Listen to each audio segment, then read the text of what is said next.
how does it feel to be in business with Aventurine? I bet you're not used to it.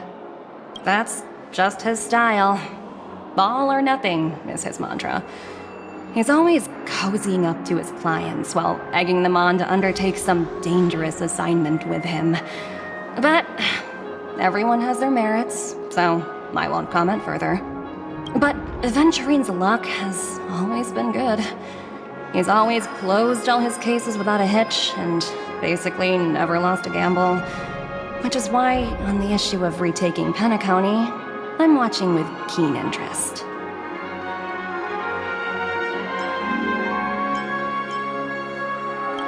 Of course. It's business after all. What's important is where you're seated at the table. As for the 2 cases, apologies, but I don't have much info on them either. All I can do is ask you to keep digging for more details.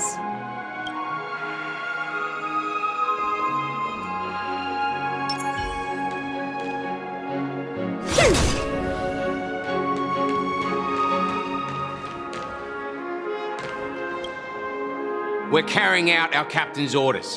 What do you want? We made a mistake last time, and we're working hard to rectify it now. We don't have time for anything else. Surveilling the IPC executive Topaz, ensuring that she stays put at the Reverie Hotel during her time on Penacony. We've got the right one this time. So that's it. They were the pair who were after Firefly at the time.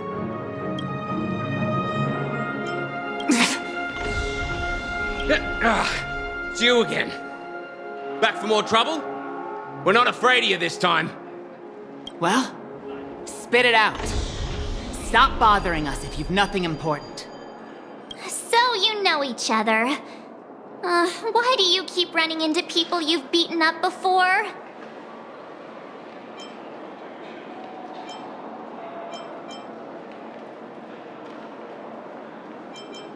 Oh, sheesh, why do you keep asking me that? We're in the middle of investigating a murder case for the family. May we speak to your captain about it? Well... Hey! The security officer instructed everyone to shut their traps before he returned from Dream's Edge. What murder? You'd better stop spouting nonsense. Yeah, that's right. We have nothing to report. Please leave. Looks like they're not going to cooperate. But they did at least tell us that the captain is at Dream's Edge. Why don't we just look for the security officer then? It's probably Gallagher, the one she mentioned, right?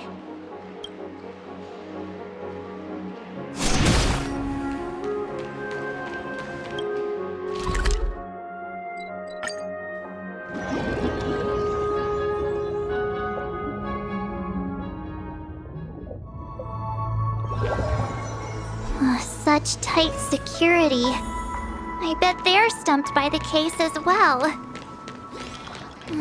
Gallagher. Gallagher.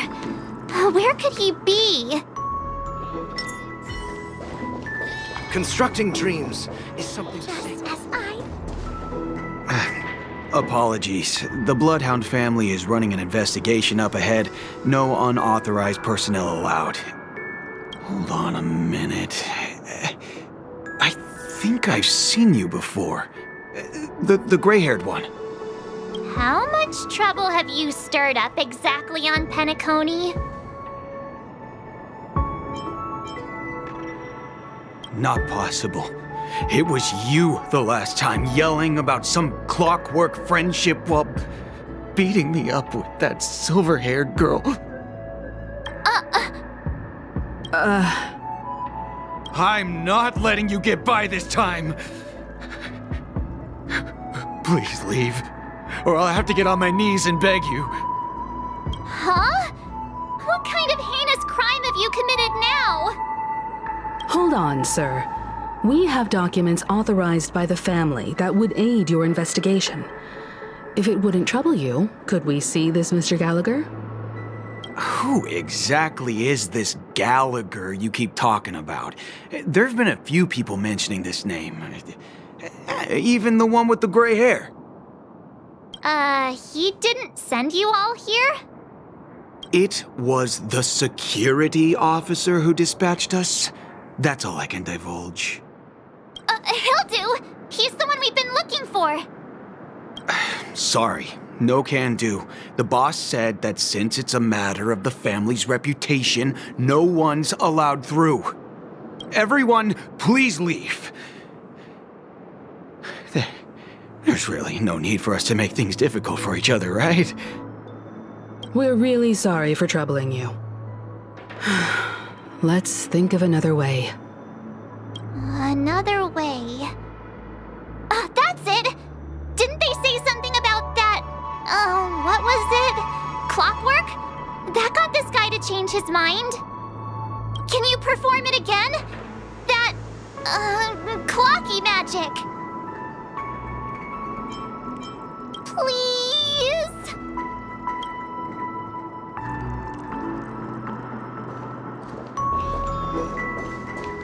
Sorry, no can do. The boss said, everyone, please leave.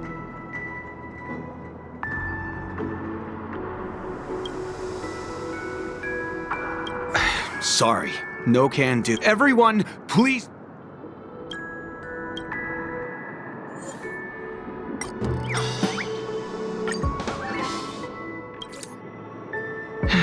Let me see what time it is now. Whoa, it's this time already. What? Time to clock out. And no one's gonna stop me.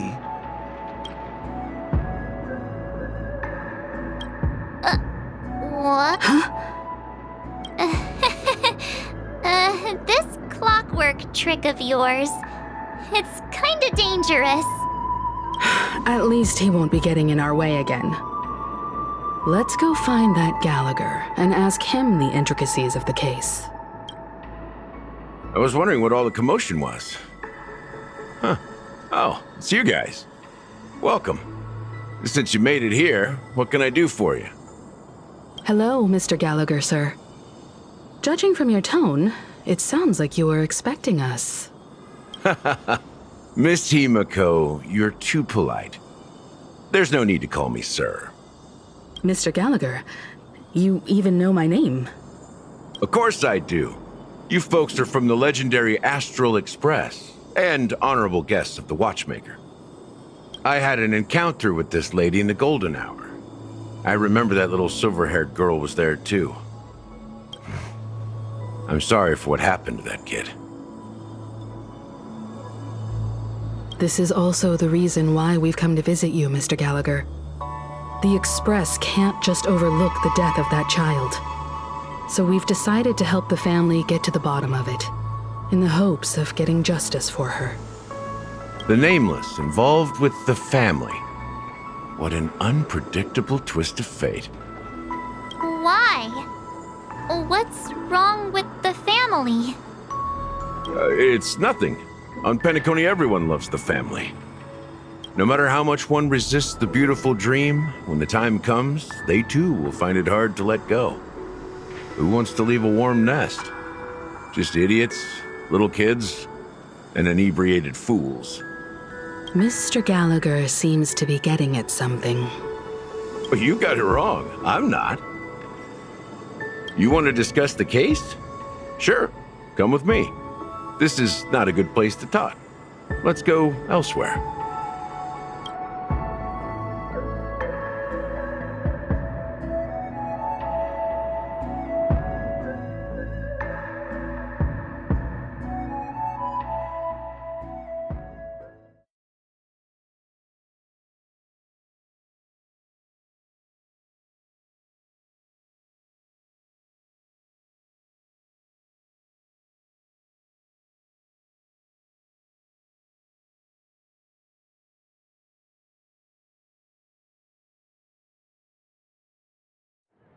Even after that chilling tragedy, this dream is still running effortlessly. Other than the family of the Harmony, it's hard to imagine any other power in the universe that could sustain a building of such magnitude. The family itself is a huge, perfect building. Like a living idol. Each member of the family sees themselves as a piece of the divine puzzle, revolving around a singular core and a shared ideal. Under their command, they loyally fulfill their roles, offering themselves while also receiving sustenance in return. Interesting analogy. Perhaps that's why Penacony's beautiful dream has persisted for so long. But the human body has its limits, and so does the divine's. That doesn't sound like the kind of comment a Galaxy Ranger would make. Just pointing out the facts. Mr. Yang will definitely have a better sense of what's going on than I do. Why do you say that, Miss Acheron? The beautiful dream is crumbling. But not because of a particular eon, a particular faction, or a particular visitor. Its collapse stems from a certain inevitability of human nature. The family refuses to acknowledge this, and it has ultimately backfired and become a catalyst. As people immerse their souls in the dreamscape, where consequences and pain cease to exist, and only ease and pleasure prevail, they draw closer and closer to necrosis. Regardless of the perceived bliss, death looms as the inevitable conclusion. Also, this necrosis will diffuse and spread. One piece of the puzzle's mutation will eventually cause the entire building to shake, break, and crumble. In the end, the dreams that people built in the name of freedom became the cage that imprisoned them. I'm sure you've gained a lot from this trip, Miss Acheron. Are you willing to share your findings with me? Of course. That's if I remember.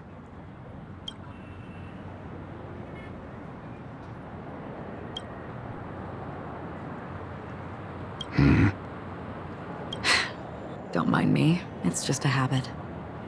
Owing to events in the past, I've become easily forgetful. It's only when this sword is unsheathed that those hazy memories start to become clearer. Take your time. That should do it. I vividly remember everything that occurred on Penacony. Ask away. The moment of daybreak. I've heard that's where the Dawn Factory, which processes the foundation of the dreamscape, is located. Behind the dreamscape's song and dance stand many imagination factories. Workers create all kinds of whimsical works day in and day out in their dreams. Then they return to reality and sleep on a narrow bed in a room. A far cry from luxury. They say it will suffice. Experiencing the bizarre and motley dreamscape is the best reward. There I encountered a young woman who had just come of age. The perfect time to indulge in beautiful dreams. Her greatest wish was to one day move to the golden hour and see the magnificent garments she had woven with her own hands. For certain reasons, her wish was difficult to fulfill.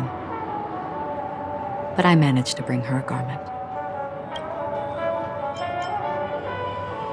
Gilded Hour.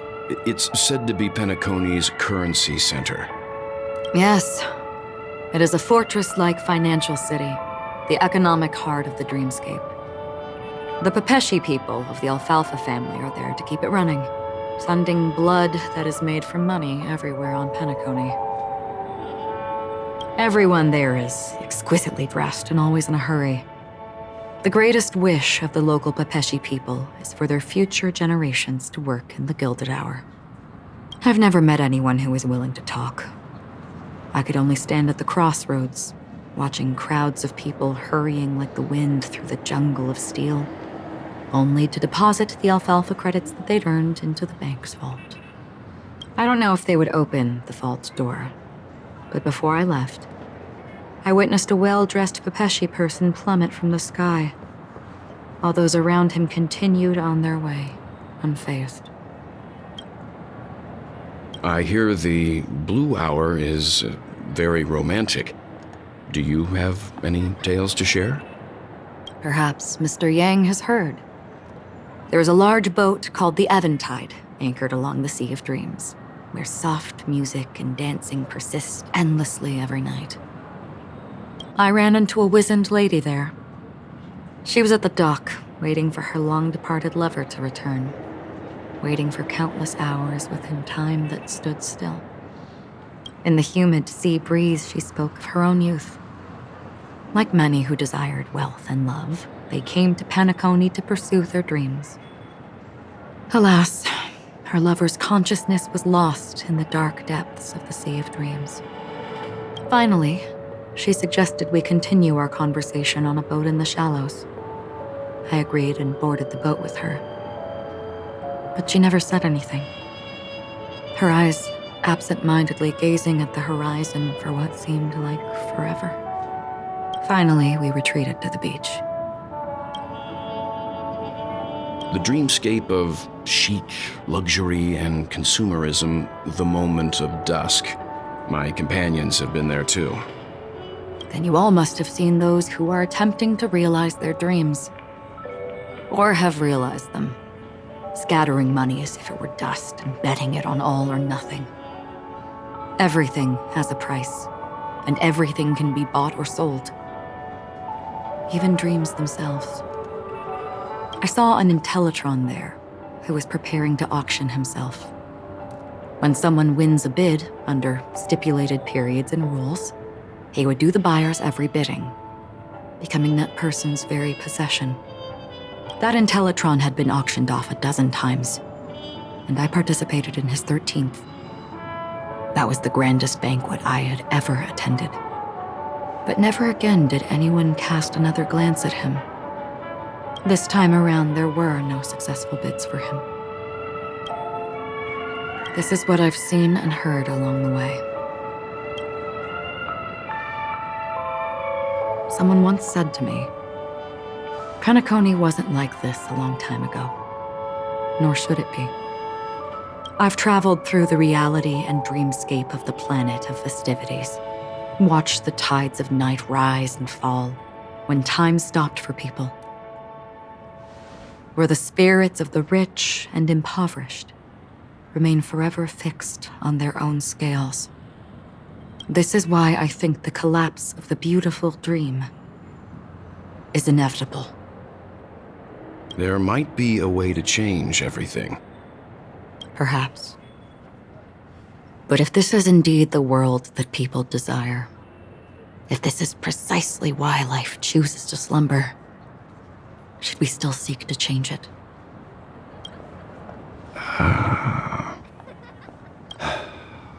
Miss Acheron, now it's my turn to share a story with you. There was a man from my homeland who, at a time when the world was grappling with deep, unhealable pain, made a choice. He wove together the dreams of everyone in the world, linking people's dreamscapes, and shouldered this burden himself. From this, he created a giant, a spiritual atom. And since that moment, the giant stood between heaven and earth, becoming the pillar of the world's existence. As a price, those who found it hard to move forward, who could not advance, forever lost their future. They slumbered in a dream, devoid of disaster and pain, living out their days peacefully in the man's created utopia. And it is because of the wishes of those people who wished not to awaken that this spiritual atom became unbreakable. And yet, you stand here right now, which also means that man failed. Because people must always move towards the future. Even if human weaknesses make them pause when they truly cannot move forward, humanity will eventually seek a way to save itself. And that man, he was never a failure. Like everyone in that world, he etched the possibilities of human nature into his heart. He was the sun chaser of legend, soaring towards the sky and embracing his final victory with his fall. He ascended to heights uncharted, only to come face to face with the sun, a place not visited by anyone before. His wings would melt because of it, only for him to fall into the sea. And after that, countless others would surpass him, soaring to even greater heights. A fitting metaphor for the Nameless's trailblazing spirit. Thank you, Mr. Yang. I know what you wish to confirm. The universe has innumerable similar, yet different worlds. In these worlds, there are innumerable people who look alike, yet don't. I, too, have embarked on journeys, encountering old friends with familiar faces on different worlds, witnessing their destinies follow paths similar to mine. So I will tell you, even if not completely similar, the story you just told, it overlaps with my past. And within that abyssal dream, I ended that man's life. Alone.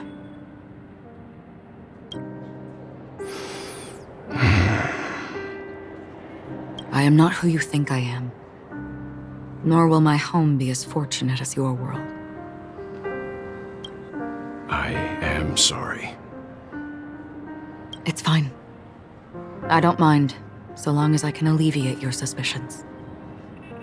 There's something I still wish to know, Miss Acheron.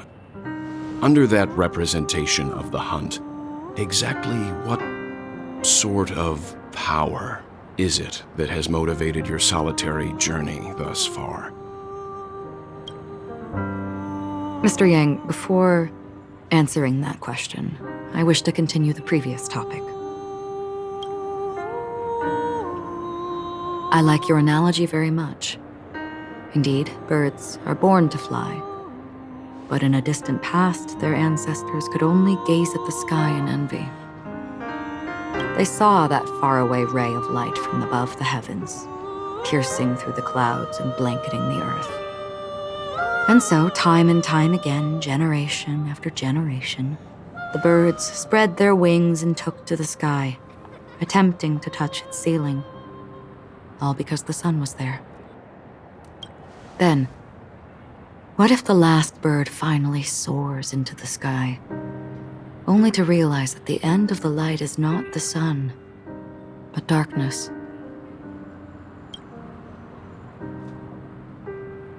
Then why, exactly, do we even walk towards the light?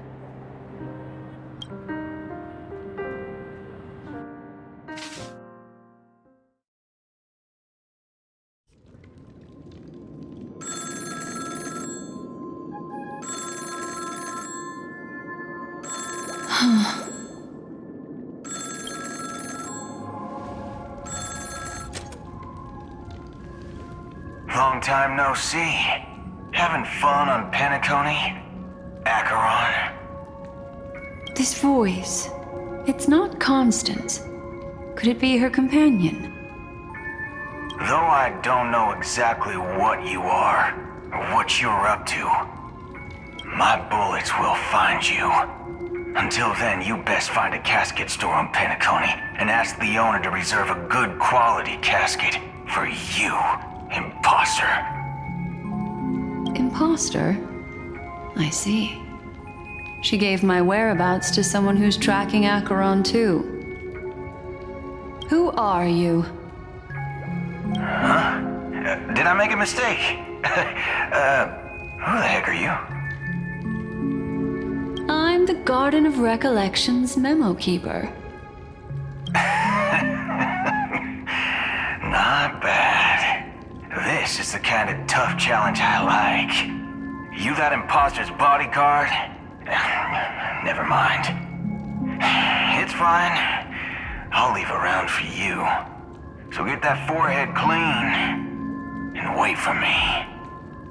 I don't know what you're talking about, but you know Acheron, the Galaxy Ranger, yes? I have something to ask you. you asking me to write your will? Sure. Go ahead. Not quite. I only want to ask, how exactly did she become a Galaxy Ranger?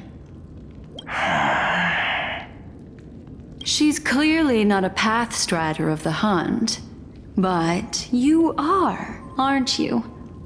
Tell me, what's ACHERON'S deal? Sure. Heck, never thought I'd come across an ally. What a stroke of luck. Well, I'll be on Penacony soon. Memo Keeper, go buy a bottle of Donna's White Oak and warm it up, and I'll raise a glass to you. That lady's passed. Well, nobody knows. But if all you want is a simple answer, sure, you best get a chair and take a seat. That woman, named Acheron, is an emanator who should not exist.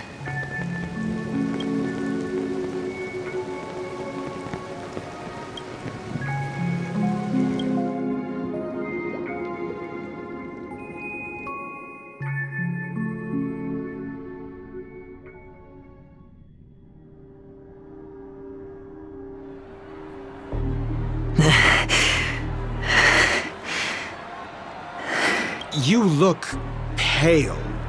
Or is that also part of your act? I didn't think you'd have the nerve to show yourself. I thought this was exactly what you wanted. After all, I faithfully fulfilled my duties as you instructed. Just tell me if you can't hold on any longer. So, the genius of the Council of Mundanites wants to be my Undertaker now. What an honor.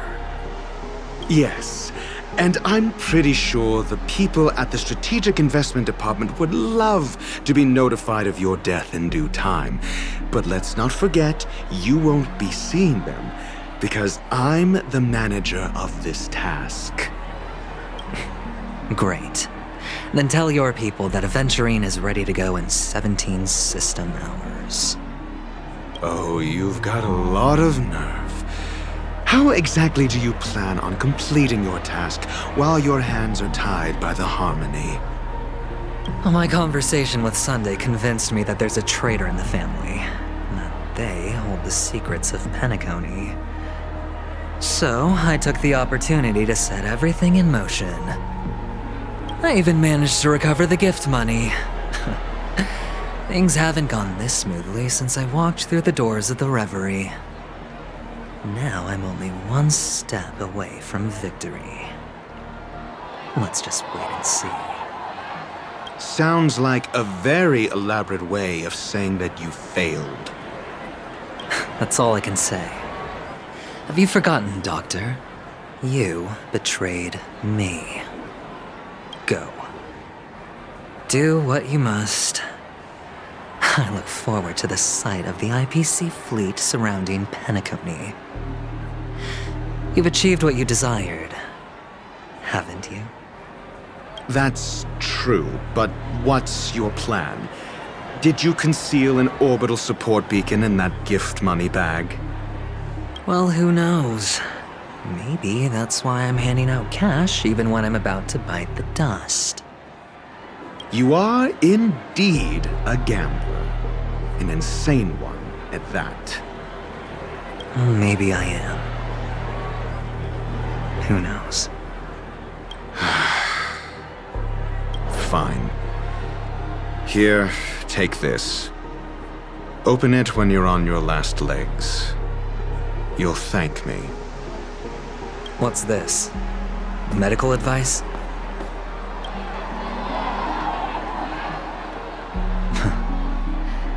You catch on pretty fast, Doctor. Asking me to solve a case without giving a single clue. How typical of you, you wing-headed scoundrel. But the way you're all on edge about that stowaway, it's just as I guessed it would be. As for now, let the rain of wealth from the IPC fall evenly on everyone.